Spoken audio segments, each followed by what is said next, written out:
വെള്ളിയാഴ്ച വൈകിട്ട് 6 മണിക്ക് തിരുവനന്തപുരം നിശാഗന്ധി ഓഡിറ്റോറിയത്തിൽ കേരള രാജ്യാന്തര ചലച്ചിത്രമേളയുടെ 29ാമത് പതിപ്പിന് തിരിതെളിയും. മുഖ്യമന്ത്രി പിണറായി വിജയൻ മേളയുടെ ഉദ്ഘാടനം നിർവഹിക്കും.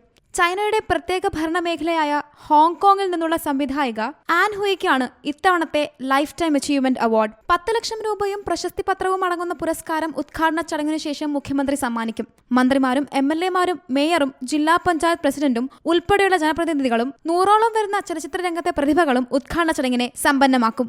67 രാജ്യങ്ങളിൽ നിന്നുള്ള 177 സിനിമകൾ വിവിധ ദിവസങ്ങളിലായി പ്രദർശിപ്പിക്കും.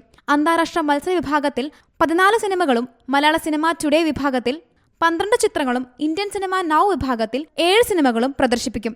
ലോക സിനിമാ വിഭാഗത്തിൽ 63 സിനിമകൾ ചേർത്തിട്ടുണ്ട്.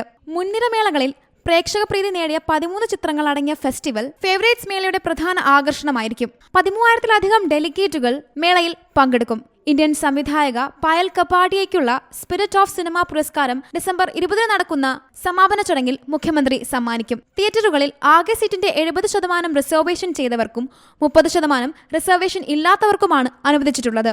ഡെലിഗേറ്റുകൾക്കായി KSRTCയുടെ 2 ബസ്സുകൾ പ്രദർശന വേദികളെ ബന്ധിച്ച് പ്രത്യേക സർവീസ് നടത്തും. ഡിജിറ്റൽ ആർട്ട് എക്സിബിഷൻ, ഹോമേജ്, മുതിർന്ന നടിമാർക്കുള്ള ആദരം, സ്മൃതിദീപ പ്രയാണം, അനുബന്ധ സാംസ്കാരിക പരിപാടികൾ തുടങ്ങിയവ മേളയുടെ ഭാഗമായി നടക്കും. Zee Malayalam news, Thiruvananthapuram. പുതിയ വാർത്തകളും വിശേഷങ്ങളും ഇനി വിരൽ തുമ്പിൽ.